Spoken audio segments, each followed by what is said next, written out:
გამარჯობათ, ანუ ბოლო ვიდეო რო აღმოაჩინე, რომ ჩემი ტელეფონი მაძლევს საშუალებას, რომ 20 წუთიანი ვიდეო მაინც ჩავწერო და ბოლო ვიდეოები PowerPoint-ით ჩაწერილი მართლა საშინელი ხარისხია, ხმა საერთოდ არ ისმის. ამიტომ სიტუაცია რო გამოვასწორო, მაგრამ იგივე რო არ გავიმეორო, გადავწყვიტე კიდე მეორე სერია ჩავწერო, ანუ სოლჟენიცინი რეალობის გადაკვეთაზე და შევეცადე რომ უკვე წაკითხულიდან რაღაცები წავიკითხო ჩემი ინტერპრეტაციით, ანუ ვილაპარაკო თემაზე გარდა იმისა, რომ წავიკითხო თარგმანი. ანუ ეს მონაკვეთი ბოლო ვიდეოს მონაკვეთია, რომლის თავიდან წაკითხვა მომიწევს პრაქტიკულად, მაგრამ გზადაგზა შევჩერდები ხოლმე და ჩემ აზრებს გაგაცნობთ, რომელიც სპონტანურად მომივა თავში. უკვე 1919 წლიდან ცხადი გახდა ჩვენივე რუსების საეჭვო განზრახვები. რატომ? რა მისიით ბრუნდებოდნენ საზღვარგარეთიდან. და ასე ჩასვეს საექსპედიციო რუსული კორპუსის საფრანგეთში სამშობლოში დაბრუნებული ოფიცრები. იგივე 1919 წელს ბადის ფართო მოსმით ნამდვილი და ფსევდო შეთქმულებების ირგვლივ ნაციონალური ცენტრის სამხედრო შეთქმულება მოსკოვში, პეტროგრადში და სხვა ქალაქებში ხალხს სიების მიხედვით ხურედნენ. სხვაგვარად რომ ვთქვათ, თავისუფალ ხალხს კი არა უდებდნენ, პირდაპირ ქუჩიდან ან სახლიდან დასახვრეტად მიჰყავდათ. ხოლო ინტელიგენციას, ეგრეთ წოდებულ კადეტთა ახლობელ შორებლებს, პირდაპირ ნიჩბებით ხვედდნენ ციხეებში. და რას ნიშნავს ეს კადეტთა ახლობელ შორებელი? არც მონარქისტები და არც სოციალისტები, ანუ მეცნიერთა ყველა წრე, საუნივერსიტეტო, ხელოვნების, ლიტერატურის და საინჟინრო. გარდა ცალკეული მწერლებისა, გარდა სოციალიზმის თეოლოგებისა და თეორეტიკოსებისა, მთელი დანარჩენი ინტელიგენცია, მისი 80% წარმოადგენდნენ კადეტთა ახლობელ შორებლებს. ამ არაქაში გადიოდა ლენინის აზრით, მაგალითად კოროლენკო, უდღეური მესჩანი, ბურჟუაზიული მორალით დაბრმავებული, ასეთი ნიჭის მქონე ხალხს არაფერი აწმენს, 1-2 კვირა ციხის კედლების ხეხვა. საკუთარი ზურგით. ანუ აქ ჩანს საოცარი ცინიზმი, აბსოლუტური დეჰუმანიზაცია ადამიანისადმი, როგორც სულიერი არსებისადმი მიდგომა, როგორც პირუტყვისადმი და ჩანს საშინელი განუკითხაობა, ხო, რომ ხალხს პირდაპირ ქუჩიდან ან სახლიდან დასახვრეტად კი არა უდებდნენ, ციხეშიც კი აღარ სვამდნენ, ხო, პირდაპირ ქუჩიდან მიყავდათ დასახვრეტად და ის რომ ინტელიგენციის 80% პრაქტიკულად გაჟლიდეს. თუ ეს ფაქტი არ არის მნიშვნელოვანი თქვენთვის, თუ ამ ფაქტს არ მოუხდენთ, თქვენ ფიქრობთ, რომ ამ ფაქტს არ მოუხდენია გავლენა ერის შემდგომ განვითარებაზე, მაშინ უძლური ვართ. მე და სოლჟენიცინი. ცალკეულ დაპატიმრებული ჯგუფების შესახებ გორკის საპროტესტო სიტყვიდან ვიგებთ. 15.09.1919. ილიჩი ასე პასუხობს მას. ჩვენთვის ნათელია, რომ შეცდომებიც გაგვეპარა, მაგრამ რა დიდი უბედურება ეგაა, რა უსამართლობა და მერე გორკის ურჩევს ჩაძაღლებული ინტელიგენციის წირპლაზე დროს ნუ კარგავო, ანუ კიდევ საშინელი მიზანთროპია, კაცთმოძულეობა, საშინელი ცინიზმი და საშინელი ამორალობა, ხო? 1919 წლის იანვრიდან გაფართოვდა სურსათის უზრუნველყოფის პოლიტიკა. გლეხებს დაეკისრათ საგადასახადო ხორბლის ან სხვა სურსათის სახით და მის მოსაგროებლად შეიქმნა სამხედრო დანაყოფები. სოფელმა მათ საყოველთაო წინააღმდეგობა გაუწია, ან თავის არიდების პოლიტიკით, ღია აგრესიით და ძალადობით. ამ აჯანყების ჩახშობამ სათავე დაუდო გარდა ადგილზე დახვრეტილებისა დაპატიმრებულთა ახალ ნიაღვრებს 2 შემდგომი წლის განმავლობაში. ჩვენ შეგნებულად ვუვლით გვერდს აქ ჩეკას წისქვილის მიერ დაფქულ იმ უდიდეს ნაწილს, განსაკუთრებულ განყოფილებებს და სამხედრო რევოლუციურ ტრიბუნალებს, რომელიც ფრონტის ხაზის გაფართოვებას, ქალაქების და მხარეების დაკავებას უკავშირდებოდა. NKVD-ს იგივე 30.02.1918 წლის პირდაპირი მითითება მთელ ძალებს იქითკენ მიმართავდა, რომ შესრულებულიყო ბრძანება. უსიტყვო დახვრეტა ყველას მათ, ვინც გარეულია თეთრგვარდიელთა საქმეებში, მაგრამ ხანდახან ცოტა არ იყოს თავგზა გებნევა. სადაა სამართლიანი გადანაწილება? თუ კი 1920 წლის ზაფხულიდან, როცა სამოქალაქო ომი ჯერ სავსებით და ყველგან არ დამთავრებულა, აი დონზე კი ყველაფერი ჩაწყნარებულია. მაგრამ იქიდან როსტოვიდან და ნოვოჩერკასკიდან დიდი რაოდენობით ოფიცრებს აგზავნიან არხანგელსკში, შემდეგ კი ბარჟებით სოლოვეცკის კუნძულებზე. რამდენიმე ბარჟა თეთრ ზღვაში ჩაიძირა, სწორედ ისე, როგორც სხვათა შორის კასპიის ზღვაშიც ხდებოდა. სად გავანაწილოთ, რომელ პერიოდს მივაკუთვნოთ ეს მოვლენები? სამოქალაქო ომია თუ კავშირდებიანი ბოდიში მშენებლობის დასაწყისი? თუ კი იმავე წელს ნოვოჩერკასკში ოფიცრის ფეხმძიმეთელს ხვრეტენ საბჭოთა ხელისუფლებისგან ქმრის დამალუის ბრალდებით. რომელ წელში, რომელ რიგში, რომელ ბრძანებას ჩავწეროთ ეს?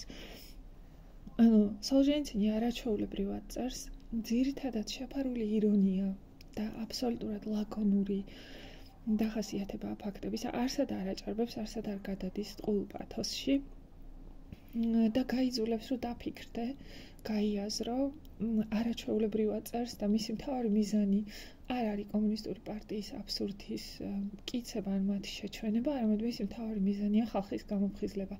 იმიტომ რომ რაც სოციალისტებმა შეძლეს ბრბოს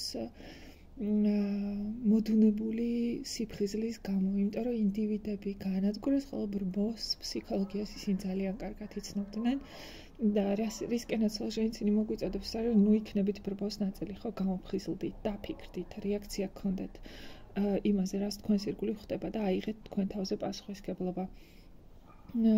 ასე რომ თუ ფაქტი, რომ ოფიცრის ფეხმძიმეთელი დახვრიტეს, ხო, ბოლშევიკებმა, იმიტომ რომ ხელისუფლებისგან ქმარს მალავდა, თქვენს მორალს არაფერს თეუბნება, თქვენს შინაგან კატეგორიულ მორალს არ ამხედრებს ბოლშევიკების წინააღმდეგ და საერთოდ კომუნისტური რეჟიმის წინააღმდეგ, თუ კიდევ გასამართლებელ საბუთებს ეძებთ იმისთვის, რომ კომუნიზმი იყო ყველაზე დიდი პოროტება და ანტიქრისტე უკვე მოვიდა, ზოგი დღეს ელოდება, ხო?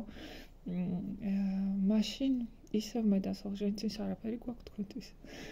მე როგორც თარგმნელს და სოლჟენიცინს როგორც ავტორს არაფერი გვაქვს თქვენთვის სათქმელი. აღარაფერი. 1920 წლის მაისში გამოდის ცეკას ახალი დადგენილება ზურგში ზოგიერთების დამანგრეველი მოღვაწეობის შესახებ. გამოცდილება კარნახობს, რომ ყველა მსგავსი დადგენილება ბიძგია, რომ დაიწყოს ახალი საყოველთაო ნაკადი დაპატიმრებებისა. ეს აშკარა გარეგანი ნიშანია ახალი ნიაღვრებისა, იმიტომ რომ ენა ძალიან მნიშვნელოვანია, ხო, იდეოლოგია რა ენით გელაპარაკება. ზურგში ყოველთვის ბუნდოვანი ენით გელაპარაკება, რათა მერე არ დააკონკრეტოს და მერე თვითონ რაც უნდა ისი გულისხმოს, ხო? ზურგში ზოგიერთების ზურგში დამანგრეველი მოღვაწეობის შესახებ ამაში არაფერი კონკრეტული არ არის, ყველაფერი ზოგადია და მერე როგორც გინდა ისე გამოიყენო, მაგრამ პათოსი არის შიგნით, ხო, ეჭვებს ბადებს, ადამიანს საგონებელში აგდებს, უარყოფით ემოციებს უღვიძებს, ბრბოს. და ბრბოსთვის მარტივი და ადვილი გასაგებია, იმიტომ რომ ბრბო არც ფიქრობს ამის უკან გაიხედოს, ხო? всё, ზურგში დამანგრეველი მოღვაწეობა, ზოგი ერთები და მორჩა არც მინდა ვიცოდე ვინაა, ხო? განსაკუთრებულ სირთულეს და ამავდროულად განსაკუთრებულ ღირსებაც არც მინდა ვიცოდე, სანამ მე არ შემეხებიან. განსაკუთრებულ სირთულეს და ამავდროულად განსაკუთრებულ ღირსებაცაც ამ ნაკადების მოწყობაში 1922 წლამდე წარმოადგენდა ის ფაქტი, რომ არ არსებობდა სისხლის სამართლის კოდექსი ან სისხლის სამართლის კანონების რაიმე სისტემა საერთოდ. კანალიზატორები და წამგლეჯები მხოლოდ რევოლუციური სამართლის ალღოთი ხელმძღვანელობდნენ, რა თქმა უნდა, ყოველთვის შეუცდომლად. როცა უნდა გადაეწყვიტათ, ვინ აეყვანათ და რა ბედი განმზადებინათ აყვანილებისთვის შემდეგ. აქაც სრული განუკითხაობა. ამ მიმოხილვაში დაწვრილებით არ გავყვებით სისხლის სამართლის დამნაშავეთა და ჩვეულებრივ დამნაშავეთა ნაკადებს. და ამიტომ მხოლოდ შეგახსენებთ, რომ საყოველთაო წარღვნამ და ხელმოკლეობამ ადმინისტრაციების დაწესებულებების და კანონების ძირფესვიანი გადაწყობა გადაკეთების დროს გამოიწვია დიდი ალბათობით ქურდობების შეიარაღებული თავდასხმების ძალადობების მოქრთომის და გადამყიდველების სპეკულანტების რიცხვის ზრდა. თუმცა ეს სისხლის სამართლის დანაშაულებები რესპუბლიკის არსებობას არ ემუქრებოდა. მაგრამ ნაწილობრივ მათი ჩამდენიც იდევნებოდნენ და ცალკე დაპატიმრებების შენაკადებს ქმნიდნენ, რომლებიც საერთო კონტრრევოლუციურ მდინარეს კვებავდა და ზრდიდა. თუმცა არსებობდა კიდევ სავსებით პოლიტიკური ხასიათის მატარებელი სპეკულაციაც, რაზეც სახალხო კომისარების საბჭოს მიერ გამოცემული დეკრეტი მიგვითითებს ლენინის ხელმოწერით 22.07.1918. დამნაშავენი იმ კვების პროდუქტების გაყიდვაში, შესყიდვაში ან დატაცებაში შემდგომ გასაყიდად, რომელზეც რესპუბლიკას აქვს მონოპოლია, გლეხი თუ პურსი ნახავს დატაცებული აქვს, რომ მოგვიანებით გაყიდოს, სადა აქ დატაცება, სუმცირე 10 წლით თავისუფლების აღკვეთაზედ კატორღით და მთლიანი ქონების კონფისკაციით. ანუ დღეს ის ხალხი, ვინც იძახის, რომ კომუნიზმი იყო ერთადერთი ჭეშმარიტი და დიდებული წესწყობილება ქვეყნად და სამართლიანი. თავი ჯობია კარგად დააკვირდეთ ამას. იმ ზაფხულიდან მოყოლებული ძალების სრული დაძაბვით და ჭაპანწყვეტით სოფელი წლიდან წლამდე გასცემდა მთელ მოსავალს, ისე რომ უკან არაფერს იღებდა. ამან გლეხთა აჯანყებები და ალბათ მათ ჩასახშობად ახალი დაპატიმრებებიც გამოიწვია. ხალხის ყველაზე შრომის მოყარე ნაწილი ძირფესვიანად მოუთხარეთ. კოროლენკო, წერილი გორკის 10.08.1921. 1920 წელს ჩვენ უკვე ვიცით, ან არ ვიცით, ციმბირის გლეხთა საბჭოს პროცესის შესახებ. 1920 წლის ბოლოს ტამბოვის გლეხთა აჯანყება წინასწარ ჩაახშეს. ესეც საინტერესო ხო, წინასწარ ჩაახშეს აჯანყება. თავი დაიზღვიეს ამ აჯანყებას შრომა გლეხთა საბჭო ხელმძღვანელობდა, ისე როგორც ციმბირში, ოღონდ აქ სასამართლო პროცესი არ გამართულა. მაგრამ ყველაზე მეტი ხალხი ტამბოვის სოფლებიდან 1921 წლის ივნისში აიყვანეს. ტამბოვის მთელ გუბერნიაზე მეამბოხა გლეხების ოჯახებისთვის საკონცენტრაციო ბანაკები იყო გადაჭიმული. ღია მინდორზე ბოძებს ჩაყრიდნენ და ეკლიან მართულს შემოავლებდნენ და აქ ყრიდნენ იმ ოჯახებს, ვისი ქმრები, ძმები ან მამები ამბოხებაში მონაწილეობაზე იყვნენ ეჭვმიტანილნი. 3 კვირის ბადაში თუ არ გამოცხადებოდნენ, რათა საკუთარი ტყავით ოჯახი გამოესყიდათ, ყველას გადასახლებაში უკრავდნენ თავს. ამაზე ცოტა უფრო ადრე 1921 წლის მარტში არქიპელაგის კუნძულებზე ტრუბეცკის ბასტიონის გავლით, რომელიც პეტროპავლოვსკის ციხესიმაგრეს ეკუთვნის, გადაგზავნეს დახვრეტილების გამოკლებით მთელი კრონშტადტის აჯანყებული მეზღვაურები. ანუ სოლჟენიცის არაჩვეულებრივი წერის მანერა ხო ჩართულში აქ ხოლმე ყველაზე მნიშვნელოვანი ინფორმაცია, რომელსაც ყურადღება უნდა მიაქციონ. გადაგზავნეს და მერე ჩართულია მძიმეებით ხო დახვრეტილების გამოკლებით მთელი კრონშტადტის აჯანყებული მეზღვაურები. ისავაც ახსენებელი 1921 წელი VČK-ს 10 ნომერი ბრძანებით 8/01/1921 დაიწყო. გაძლიერდეს ბურჟუათა რეპრესიები. ახლა როცა სამოქალაქო ომი დასრულდა, რეპრესიებს კი არ ასუსტებდნენ, არამედ აძლიერებდნენ. თუ რა ხდებოდა ამ დროს ყირიმში, ვოლოშინმა შემოგვინახა ზოგიერთ ლექსში. 1921 წლის ზაფხულში დააპატიმრეს მოშიმშილეთა დახმარების საზოგადოებრივი კომიტეტი, კუსკოვა, პროკოპიევიჩი, კიშკინ და სხვები, რომლებიც რუსეთის ისტორიაში ყველაზე დიდი მასშტაბის შიმშილობის შეჩერებას ცდილობდნენ.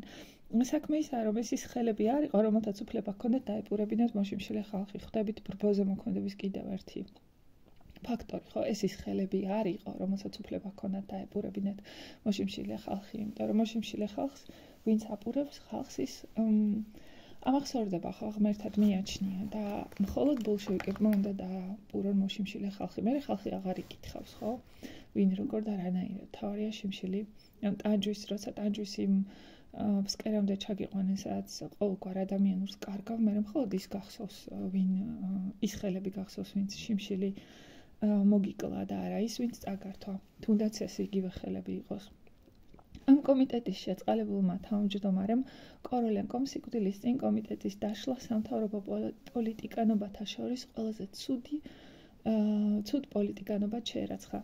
წერილი გორკის 14.09.1921 და თავად კოროლენკო გვახსენებს 1922 წელს ციხეების ერთ მნიშვნელოვან თავისებურებას. ციხე ტიფით სუნთქავს. რასაც ადასტურებენ სკრიპნიკოვა და ამ წელს ციხეში მოხვედრილი სხვა პირებიც. იმ 1921 წელს სტუდენტების დაპატიმრებაშიც ვარჯიშობდნენ. ტიმირიაზევის აკადემია, დოიარენკოს ჯგუფი, წესწყობილების გაკრიტიკების გამო, სახალხოდ კი არ აკრიტიკებდნენ, ისე ერთმანეთთან საუბარში. როგორც ჩანს, ასეთი შემთხვევები ჯერ არ მომრავლებულიყო, რადგან ხსენებული ჯგუფი თავად მეჟინსკიმ და იაგოდამ დაკითხეს. მაგრამ არც ერთეული შემთხვევები გახლდათ, რითი თუ არა დაპატიმრებით უნდა დასრულებულიყო მოსკოვის უმაღლესი ტექნიკური სასწავლებლის სტუდენტთა მოულოდნელი გამბედავის აპროტესტო გაფიცვა 1921 წელს. დაუნდობელ სტოკიპინსკური დაპატიმრების გადასაზეთი ვაგონები რეაქციის წლებში ამ უნივერსიტეტში არსებობდა ასეთი ტრადიცია, რომ რექტორს თავისივე პროფესორებისგან ირჩევდნენ. ასე გახდა რექტორი პროფესორი კალინიკოვი. მას კიდევ შევხვდებით საბრალდებო სკამზე მჯდომს. რევოლუციურმა მთავრობამ იგი ვიღაც თაგვისფერი ინჟინრით შეცვალა. თან სწორედ გახურებული საგამოცდო სესიების დროს. სტუდენტებმა უარი თქვეს გამოცდებზე გასვლაზე, ეზოში ხმაურიანი შეკრება მოაწყვეს, გამოგზავნილი რექტორი რექტორად არ მიიღეს და მოითხოვეს სასწავლებლის თვითმმართველობის სტატუსის შენარჩუნება. მე კი მთელი შეკრება ფეხით მოხოვოზე უნივერსიტეტელ სტუდენტებთან მეგობრულ შეხვედრაზე გაემართა. გამოცანა გერგებათ, რა უნდა ქნას მთავრობამ ამ დროს, მაგრამ კომუნისტებისთვის აქ არაფერი ამოსახსნელი არ იყო. მეფის ხელისუფლების დროს მთელი კეთილშობილური პრესა ადუღდებოდა, მთელი განათლებული სამყარო აღშფოთდებოდა, ძირს მთავრობა, ძირს მეფე. ახლა კი ორატორების სახელები ჩაიწერეს შეკრებას, დაშლის საშუალება მისცეს, საგამოცდო სესია შეწყვიტეს, ხოლო ზაფხულის არდადეგებზე სხვადასხვა ადგილებიდან თითო კაცობით ყველა აიყვანეს, ვინც საჭირო იყო, სხვებმა კი უბრალოდ საინჟირო განათლება ვერ დაასრულეს. თუ იმეს გონია, რომ კომუნისტები მაგრები იყვნენ და რომ განათლებული საზოგადოება სუსტია მათთან შედარებით, მაშინ უნდა ვიცოდეთ, რომ თუ ადამიანი საკუთარ თავში ყველაფერ ადამიანურს კლავს, ამაში არანაირი ძალა არ არსებობს. ეს უბრალოდ უკიდურესად არაადამიანური ბოროტის აქციელია, რომელიც კლავს ყოველგვარ ნათელს და ნათლის ასე ვთქვათ, გამანადგურებელი ამ ქვეყნად ძლიერია არ არის. ამიტომ ყველაზე სუსტი არსება ამ ქვეყნად, რომელიც კი არსებობს, შეიძლება მოჩვენებითად ძლიერია, მაგრამ სინამდვილეში ყველაზე სუსტია. ამიტომ განათლება, ოცნება, შინაგანი სამყარო არ არის ემოცია, არ არის სუსტი, არამედ სუსტი გარედან ჩანს, ხო? მაგრამ სწორედ ეს სისუსტე ხდის ადამიანს ძლიერს, იმიტომ რომ სწორედ ამ სისუსტეს გარედან დანახულ სისუსტეს მოაქვს სისუსტის აღიარებას და ძიებას საკუთარ თავში მოაქვს განვითარება, მოაქვს პროგრესი, მოაქვს ნამდვილი სიცოცხლე, მოაქვს სამყაროს სრულფასოვანი და ფერადოვანი აღქმა. ხოლო რასაც ბოლშევიზმი აკეთებს, ეს არის სამყაროს განადგურება, ჩაკოლა ყოველგვარი ადამიანურისა და ამ ქვეყნად, ასე ვთქვათ, მარადიული ზამთრის გამეფება ადამიანთა გულებში, რაც რა ვიცი, თუ მოგწონთ და თუ ფიქრობთ, რომ მსგავსი ძალაუფლება უფრო მისაღებია, თქვენი არჩევანია. იგივე 1901 წელს გაფართოვდა და მიმართულება მიეცა სხვა სოციალისტური პარტიების წევრების დაპატიმრებებს. ფაქტობრივად რუსეთის ყველა პოლიტიკური პარტია უკვე ძირფესიანად ამოძირკული იყო, გარდა გამარჯვებულისა. უთხრი სხვას ორმოს. რათა პარტიების დაშლა შეუქცევადი ყოფილიყო, აუცილებელი იყო თავად ამ პარტიების წევრების განადგურება, დაშლა, მათი ფიზიკური მოსპობა. რუსეთის ვერცერთმა მოქალაქემ, რომელიც სადმე ოდესმე სხვა პარტიის წევრი ყოფილა და არა ბოლშევიკური, ეს ხვედრი თავიდან ვერ აიცილა. ისინი განწირულები იყვნენ, თუ მაისკივით და ვიშინსკივით ვერ იმარჯვებდნენ და დაძრული ყინულის მოძრაულ ლოდებზე სხარტად არ გადაიბრდნენ კომუნისტური პარტიის უღობ ყინულამდე. მათი დაპატიმრება გადაუდებელი მნიშვნელობისა არ იყო, გააჩნია რა საფრთხეს წარმოადგენდნენ. მათ ჯერ კიდევ ეძლეოდათ დრო 1922-მდე, ან 32-მდე, ან 37-მდე, მაგრამ სიებში იყვნენ, რიგი მიდიოდა, ჯერი მოუწევდათ და აპატიმრებდნენ, ან დიდი თავაზით დაიბარებდნენ და ერთადერთ შეკითხვას უსვამდნენ, იყო თუ არა იმ წლიდან ამ წლამდე რომელიმე სხვა პარტიის წევრი. ხანდახან მტრული მოღვაწეობის შესახებაც უსვამდნენ კითხვებს, მაგრამ პირველი შეკითხვა უკვე გადამწყვეტი იყო. რანათელია ეს ყველაფერი ახლა 10 წევლების გადასახედიდან. მე როგორ ყოველას მეტნაკლებად განსხვავებული ბედი ელოდა. ზოგს ეგრევე მეფის რუსეთის ცენტრალურ ციხეებში უკრავდნენ თავს. საბედნიეროდ ეს ცენტრალები ყველგან კარგად იყო შემონახული და ზოგიერთი სოციალისტი ხანდახან ზუსტად იგივე კამერაში და იმ ზედამხედველთან ხვდებოდა, რომელსაც კარგად იცნობდა. ზოგს გადასახლებაში წასვლას თავაზობდნენ. სულ რაღაც 1-2-3 წლით არსებობდა კიდევ უფრო რბილი მიდგომები. მხოლოდ მინუსებში ჩაგითვლიდნენ. რამდენი ქალაქია აერჩიეთ, რომელიც გინდათ კეთილი ინებეთ და ფეხი არ მოიცვალოთ იქიდან გპ-ს გადაწყვეტილების მიღებამდე.